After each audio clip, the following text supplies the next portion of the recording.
కానీ ఎప్పుడైనా మంథని మాత్రం వెళ్ళి తీరాలి మీరు.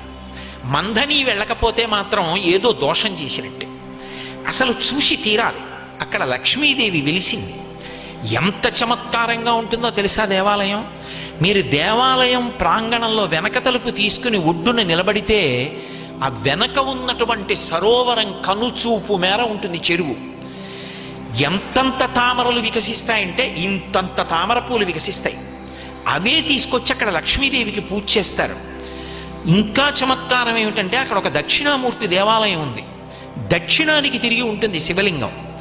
దక్షిణానికి తిరిగి ఉన్నటువంటి శివలింగం దగ్గరికి ఇప్పటికీ కూడా బ్రహ్మాండమైనటువంటి నాగుపాం తిరుగుతూనే ఉంటుంది. అందరికీ దర్శనమిస్తుంటుంది. మంథని పరమాద్భుతం. గోదావరి ఒడ్డున కోరి కోరి వెలి. అసలు మంథని నేను చెప్పలేను. దాని వైభవం